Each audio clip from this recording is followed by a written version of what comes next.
Ration కార్డుదారులకు పౌర సరఫరాల శాఖ కీలక హెచ్చరిక చేసింది. రేషన్ తీసుకునే లబ్ధిదారులకు ఇప్పటికే ఈ కేవైసీ తప్పనిసరి చేస్తూ ప్రభుత్వం నిర్ణయం తీసుకుంది. ఇప్పటికీ అనేక మంది ఇంకా ఈ కేవైసీ పూర్తి చేయలేదు. దీంతో ప్రభుత్వం తాజాగా కీలక హెచ్చరిక చేసింది. ఈ నెలాఖరులోగా లబ్ధిదారులందరూ తమ ఈ కేవైసీ పూర్తి చేయించుకోవాలని, లేని వారికి జనవరి నుంచి సన్న బియ్యం సరఫరా నిలిపివేస్తున్నట్లు వెల్లడించింది. రేషన్ కార్డుదారులందరికీ ఈ కేవైసీ తప్పనిసరిని స్పష్టం చేసింది.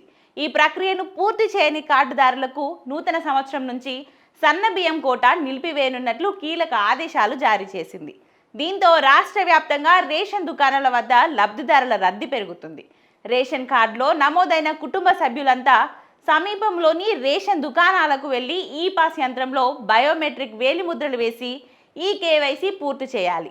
5 ఏళ్ల లోపు పిల్లలకు ఈ ప్రక్రియ నుంచి మినహాయింపు ఇచ్చింది. ఇక 2 సంవత్సరాలుగా ఈ కేవైసీ కొనసాగుతున్నప్పటికీ ఇప్పటికీ పెద్ద సంఖ్యలో కార్డుదారులు అప్డేట్ చేసుకుని వారి సంఖ్య ఎక్కువగా ఉంది.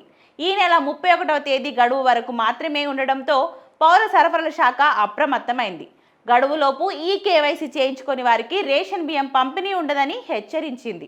ఈ నేపథ్యంలో రేషన్ డీలర్లు దుకాణాల వద్ద అందుబాటులో ఉండాలని, షాపుల ముందు సమాచారం తెలియజేసే ఫ్లెక్సీలు ఏర్పాటు చేయాలని సూచించింది.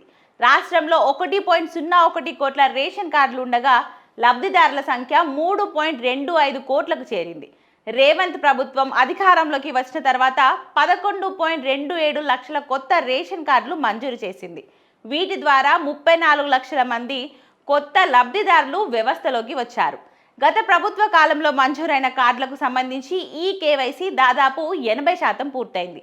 అయితే కొత్త రేషన్ కార్డులో కేవలం 40% మాత్రమే ఈ కేవైసీ పూర్తయింది. ఇంకా 60% మంది లబ్ధిదారులు వేలి ముద్రలు వేయాల్సి ఉంది. గడువు తక్కువగా ఉండడంతో డీలర్లు, లబ్ధిదారుల్లో ఆందోళన నెలకొంది. ఈ కేవైసీ గడువును ఫిబ్రవరి వరకు పొడిగించాలని డిమాండ్ వినిపిస్తుంది. ఈ కేవైసీ పూర్తి చేయాలంటే రేషన్ కార్డులో నమోదైన సభ్యులందరూ వ్యక్తిగతంగా హాజరై బయోమెట్రిక్ వేలి ముద్రలు నమోదు చేయించుకోవాల్సి ఉంటుంది.